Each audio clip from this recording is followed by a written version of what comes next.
les Africains, les Congolais, clairement, Mundela s'est yébike. Bisonde tozala na Nzambe. Peuple noir, les peuples qui ont incarné Nzambe.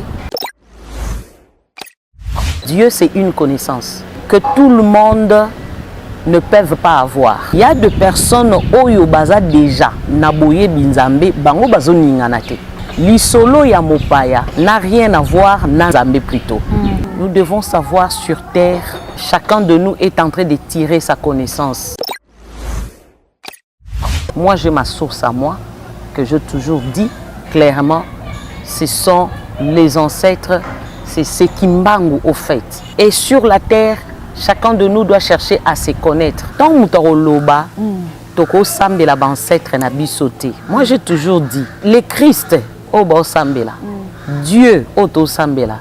C'est un ancêtre parce que Bible et Bengi Nzambe, l'ancien des âges. Dieu, c'est un ancêtre que nous ne voyons pas. Pourquoi Oyo Yabiso, nous sommes incarnés qui richesse, nous sommes incarnés qui boyebi. Bokoki ko benga été pourquoi? C'est par là. Échec Nabiso Zoute la wana. Soki batu ba comprendre spiritualité. Déplace mboka na biso osani et quoi avancer koleka.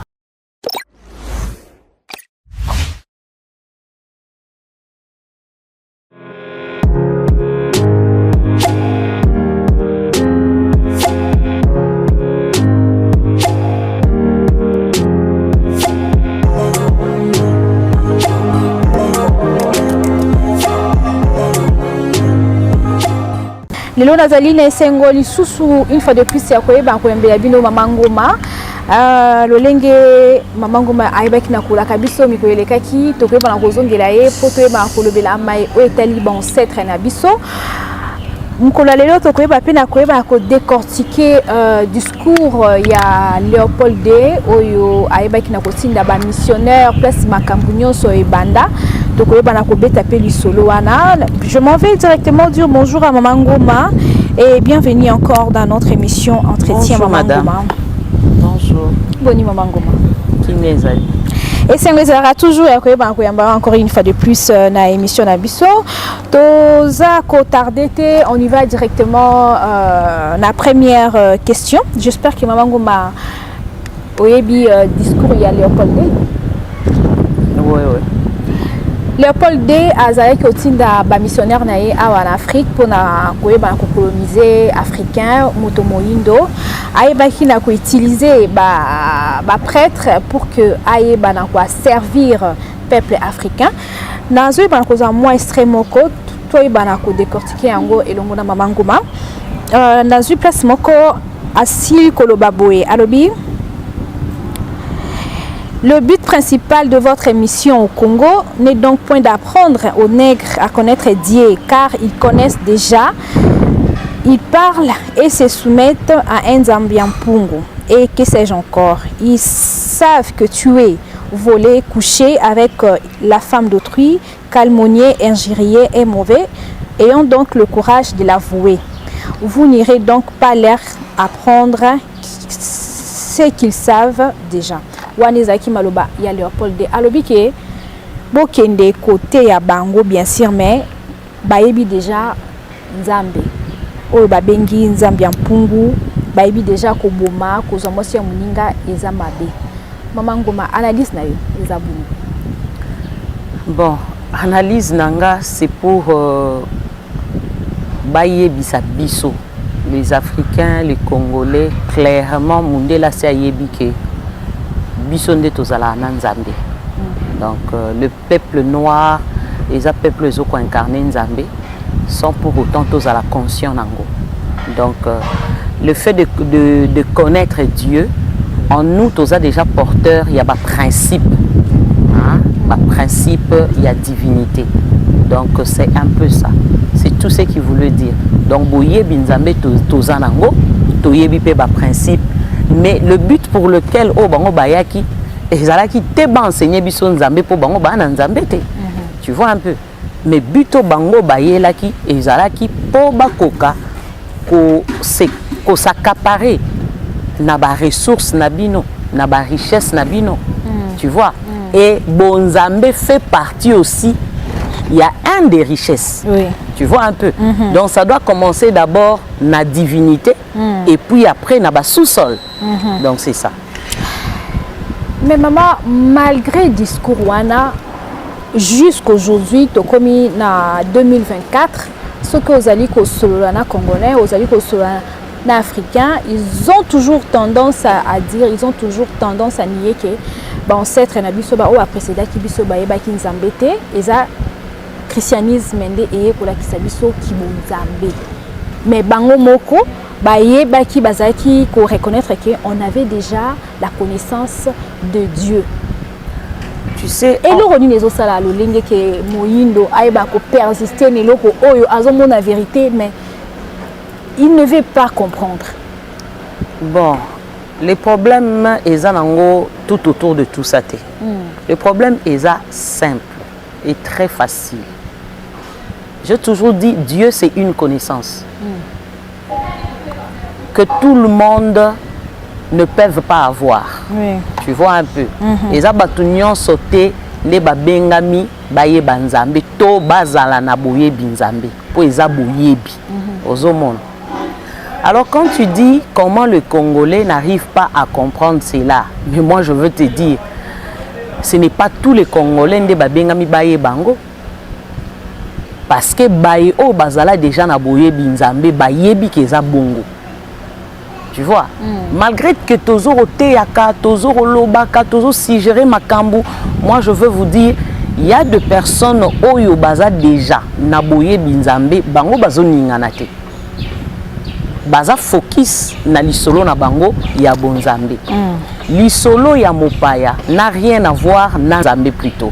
Tu vois, l'église des réveils ne peuvent pas oyo batu bazolo balelo ke yango nde nzambo ba meme biso te lisolo eza bongo te. En parlant de nos ancêtres, batu belé bazo yeba kobala ni makambo tozolo bate. Quand on parle des ancêtres, on parle de tout un monde ancestral. Dans ces mondes-là, on suppose que les ancêtres nabiso nyonso bazalaka wana. Quand je dis ancêtres nabiso nyonso, les ancêtres oyo bazala positive. Cela veut dire ceux qui ont incarné cette connaissance ya bonzambe. Donc oyo bazala na nzambe. Tu vois un peu. Oyo batambola na se ya ba principe. Nde bayiwana baza na monde wana. Tozo benga le monde astral o ezali monde ya minzoto. J'en avais déjà parlé na bémission nanga mususu. Tu vois, parce que batu ba confondaka ba mo ebele. Quand on parle du monde astral, c'est un monde ya minzoto. C'est un monde oyo ba étoile evandi. Et en parlant des étoiles, eza ba ancêtre na biso nyonso oyo bazala positive na se na moi basali misala bango ndenge sengeli nde tozo benga bango minzoto. Soki tozongi na kati ya Bible oyo mondela memeli biso parce que na lobaka mondele abalusaka makambu akode makambu po bo comprendre te, mais mondela betaka histoire na bino moko. Mondele abeti histoire moko na Bible ya Abraham, l'histoire d'Abraham. Quand Dieu appelle Abraham et Dieu dit à Abraham, je te donnerai, regarde au ciel, tu vois le nombre des étoiles, est-ce que tu peux compter ces étoiles? Abraham répondit, non, je ne peux pas compter. Alobi, kaka ndenge bokitanino ekozala, lolenge ya étoile. Alobi, tala na mabele. Okoka ko compter mabelo na kokoka te. Tu vois un peu, c'est cela nde ba descendant na yo. Il a fait allusion à quoi? Ce langage-là faisait allusion à quoi?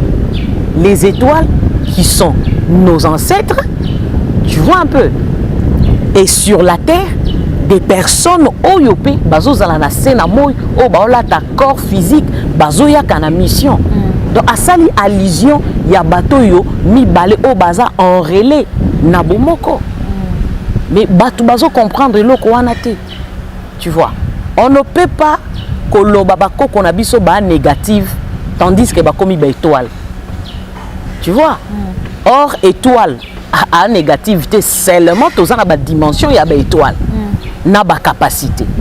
Mais en parlant des étoiles, il n'y a pas de négativité à niveau 1. Donc c'est ça. Maman Ngoma na otaki kolanda ba pasteur mibale moko azali je crois bien à cause à la malien ou bien ivoirien je crois moko azali congolais il s'agit de Joël Francis bateyaki azoteya sur les ancêtres mais na sepelaki nelo komoko otaki koloba alobi. Nous les chrétiens, on a tendance toujours à rejeter au nyos ezali ancestral. Mais esengeli boye bape que la Bible tozali na notion ya ancêtre asali allusion à Abraham. Abi que bobetaka tolo que tozana nzamba Abraham tout ça bo hérité bénédiction à Abraham tout ça. Mais de l'autre côté, il y a aussi la malédiction d'Abraham parce que Abraham bo hérité na lokuta na été.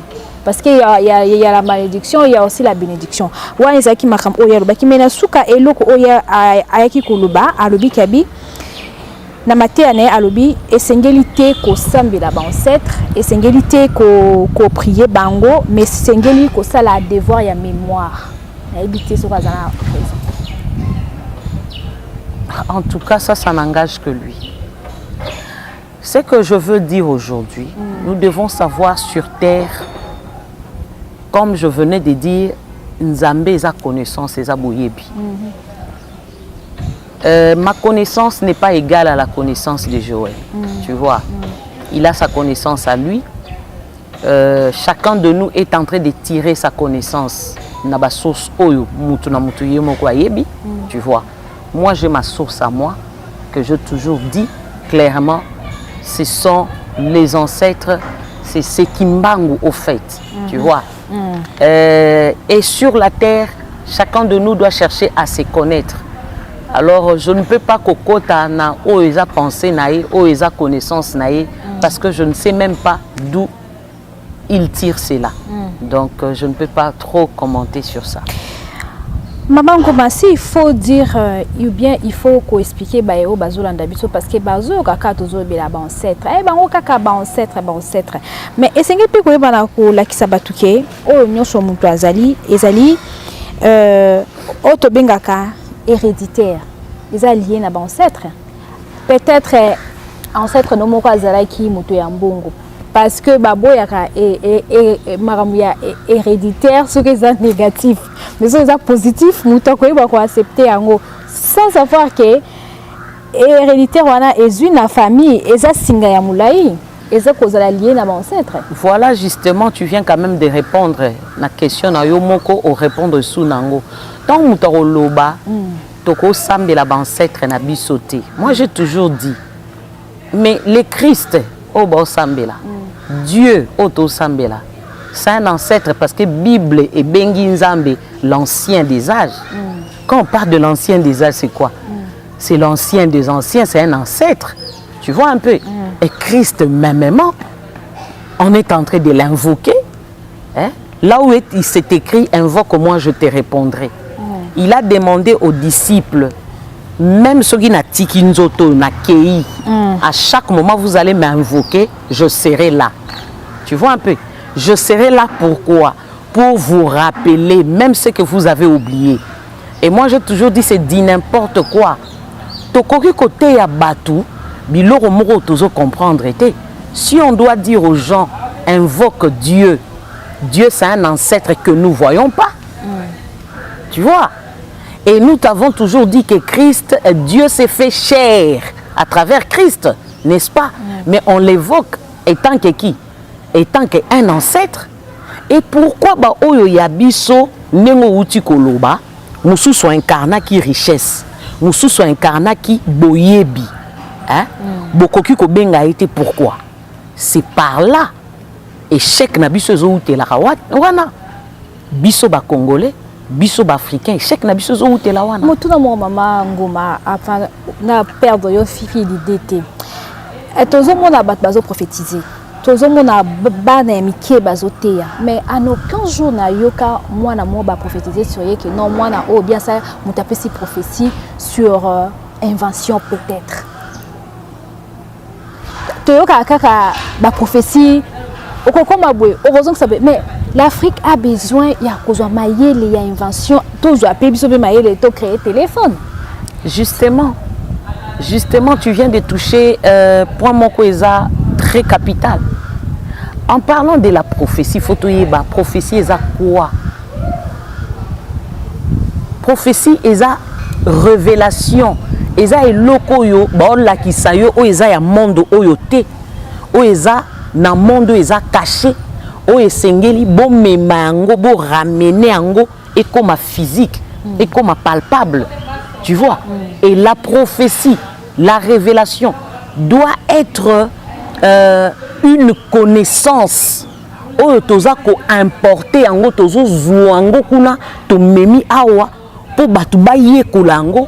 Batu bazala na makoki ya kokoki se loko yo eza déjà kuna na bémission na nga mususu na loba. En fait, tel que nous vivons ici, le monde aza monde ya suka na ba monde nyonso. Et makambo ya karosala mara awa et ya karosala mara na retard mais na ba monde nyonso ici salamaki. Tu vois un peu spirituellement ici koki samaki mais biso a tozala bato suka ya kozwango. Pourquoi? Si nous avons des personnes réellement qui sont capables de faire de voyages, parce que la personne qui prophétise, la personne qui voit, c'est une personne qui a la capacité de faire le voyage. Cela veut dire que monde musus. Est-ce que loko vani na monde musus no ke betolo lisolo ya silipa rouge lati? Ma soeur au lati silipa rouge, ma soeur na minute ozana autant na sac na yo. Tu ne vois pas qu'on nous a diminué, on nous a limité.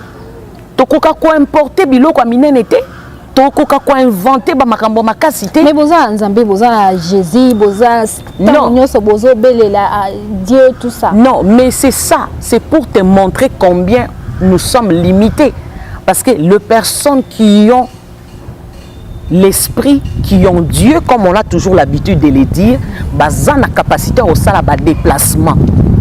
A kena monde songolo, a kuti loro songolo c'est salamaki, a yenango mayele wana, a beti li solo. Nengo vandi wana, il faut mutoza na capacité o yebisa yo, oyo to mono na nzoto oyo. Mais kuna na monde wana oza intel. Voilà. Tu comprends? Pour que Siko soit capable, Yakoba lanana oyo zakuna pour que dans ce monde palpable ou physique, au kokako exceller parce que de l'autre côté tu excelles plus. Voilà. Tu vois un peu? Là on a limité tellement les gens, na prophétie à voyage, au voyager, au robala. C'est du n'importe quoi. Toza limité na niveau wana. Mais ce qui batu ba comprendre spiritualité déplace mboka na biso osani et ko avancer koleka. Donc c'est ça. Parce que motuna ana vraiment et ba kina ko trotinga vraiment na mutu maman parce que tozo mona chaque fois des prophéties mais en tout cas nga personnellement na yoka la ngate l'église moko prophète moko asali révélation moko azui à ta façon à sala ta ce qui quoi apporter un plus dans le monde scientifique na tikali koyokati mamango na biso aza limité te boy te nzambe na biso aza limité te seulement oya biso nzambe biso monde to bi osalela ete biso ba africain parce que mundelo to beta lisolo aza ko inventer biloko tu crois aza ko inventer au nom de Jésus? Je ne pense pas. Mundele a tomboli spiritualité, a tomboli bokoko na ye. Vous comprenez? Na bokoko na ye et permettre ye à sala ba voyage astral, à sala ba voyage à lolenge na lolenge biso to monango même na ba TV, mais ezo même biso na bo socialité. Tu vois un peu? Or je te dirais avant mondela bando sala o azo sala, biso batu mwindu nde tozaye batu liboso sala ya minene. Mais baye ba stopper bino. Ba stopper bino na nini? Ba stopper bino na religion. Ba stopper na Bible. Bo se focaliser na kati et mbalamo mayele na bino ekatanit. Eza lokola bo kati connexion na bino. Voilà. Na sala émission moko na lobi toza na kati ya mopepe ya reconnexion. Poto zonga o tozalaka. Tu vois. Maman Ngoma tozongi muke na boye ya ba mindele na kati ya Afrique. tout le monde a qui bayebi na ko ravir biso ba fétiche na biso ba lobi que ça c'est très mauvais, il faut laisser ça, c'est le kindoki. Nous on croyait que ba kokai ko zwango ba pelisi moto ba zikisi yango, mais à la grande surprise ba zwa ki yango ba memi yango dans le vin kuna lelo eza ko kotsa mbongo ebele na landi sous documentaire moko maman nazoka femme moko azalaki ava américain alobi azalaki ko zwazelité mais ayokaki solo il y a statut moko oyo utaki na Afrique, je crois bien utaki na Nigeria. Statut wana ezalaki ya peuple moko na bosani kombo ezalaki ya fertilité. Asali nyonso esengaki asala ke médecine, ke nyonso esengaki asala azwako za zeniti. Alobi bon, akome na suka biten, na mekano no fétiche oyo ya ba africain. Ake place ezalaka na nini wana? Asali prière. À ça qui prière, mais je ne sais pas comment est-ce que ça a kango à Sengi. Si seulement c'est vrai que au salaka, elle est rentrée. Après quelques temps, la femme était tombée enceinte. Maman, je dirais c'est compliqué. Ce qui biloko bango ba qui causait pas na biso, ezaki négatif. Moi je pense qu'il fallait qu'il va détruire yango. Déjà le fait que bazu yango, baké ko bombango. Yango kutunde sali bango. Ezo sala bango ezo ko tambongo chaque fois ba million. Voilà. Siko biso ba africain. Biso ba mona, toto mona te. Tozo yo kaka ndenge batu bazo zalaka, biso kaka Yesu. Et puis je vais dire à certaines personnes omoni ba ebele ba obenga na basali ya Nzambe to mona. Soubassement na bango, eza ba force ancestrale. Moi je vous le dis aujourd'hui. Ah mais bon? Na chair, la Bible, pourquoi ils se disent? Moi je te dis vrai. Pourquoi? Le peuple essaye de la Bible, na ya religion, polygable koufate, tout le na même système. Mais yemoko akendako se protéger. Na ba source ancestrale, assemblée na ba source ancestrale, pe ba ebele oyo baza ba spirituel ba yebi bango. Que bango ne mtu basala bango. Mais ceux qui ne veulent pas dire au peuple. Donc par là je dis que c'est regrettable. Ba pasteur ebelozo mona na ba prophète. Ba kenara na CCCC, ba kutani na bayo ba spirituel. On otanga ba kombote, ba kendara ba tirer force na bango kuna. Parce que so bon ndimake bango ba na force moko boy. Bino pe ba pasteur boké bozu yango me boye na cher beauté Bible. Qui trompe qui? Nde mabe mboka na biso yango. Biso to linga vérité e bima na moi boete.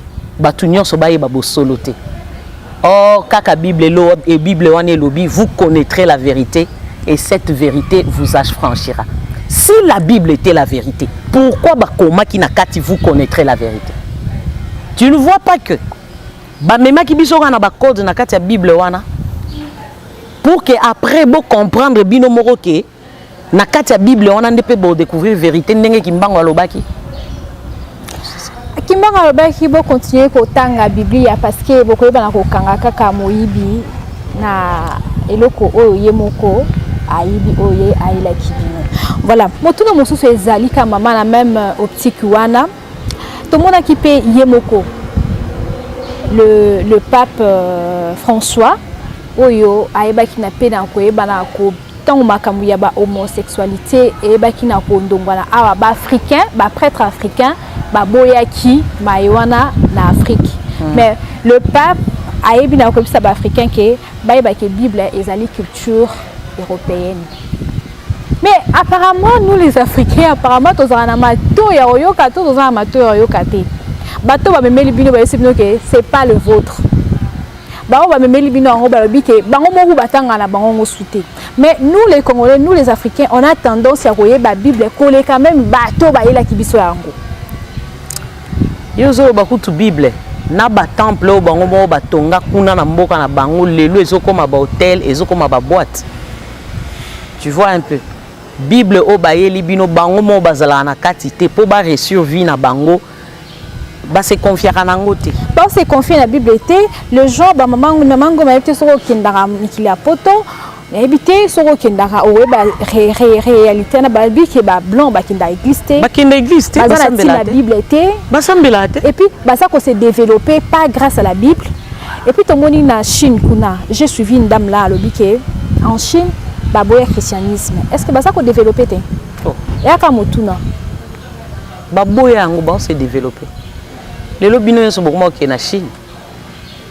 Tu vois, je veux te dire quelque chose, maman. Il n'y a pas longtemps, je solo moko et pas bakoko nanga pour me dire, aux hommes na Congo, au lelo batnyo so ba saka nango. Quand to bengaka RDC loko makasi, c'est vrai. Tala lobby batu bakimaki na Chine. Na Chine ndezo sunga. Tolongwe na Chine, na Turquie ndezo sunga, tolongwe na Turquie, na Angola nde, bamboka onyo se sali succès. Liboso tozo kende, boyoka kaka nyoso eko ya na se.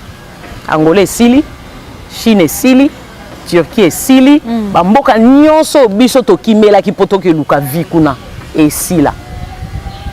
Et les gens chercheront maintenant à venir ici. C'est ici. Tomata, tokita.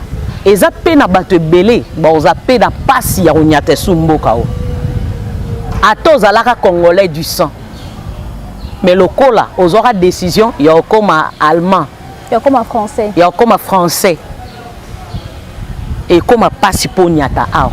Wana ezelo photo bomba po ekokokisama. Na bakisi susumo konzi kimbanga lobaki alobi bana lange bele bakokende. Mais bakozala na difficulté kozonga ebele na bango bakokufa bakozonga te ekokokisama Congo oyo eolata nkembo nango Congo oyo ekozonga na nzela ya bonzambe nango po nzambe ndi azao bipai nyonso tozo baluko nzambe azana ete bamakelele nyonso tozo mona c'est pour un temps ça va prendre fin. Mama Ngoma lolingo otolo mama ya mboka totali lolenge mboka na biso ezo tambola tozomona ba détournement à ciel ouvert tant nyonso corruption dépravation de mœurs makambo nyonso na Congo Mama Ngoma ekomi mabe mutu moko alobaki na lobi peut-être na vie pas si soki emati na vie ya mutu peut-être pas si so leki nde place nzamba ya kaote ma po sala to ndenge po lolenge mboka ekomi Mama Ngoma o ekomi lo moto ebite na ebite mama soko lamuki na tongo ozokomba ndako okomba ozokomba ba chambre tout ça toyaka obimisa ngo na porte d'entrée hein tango oyo obimisa ngo mpona te ke saleté komi sous makasi avant ibima libanda donc c'est tout à fait normal faut salité au nyonso tomona ngo penza pena tomoni te o nyonso ebatamaki wana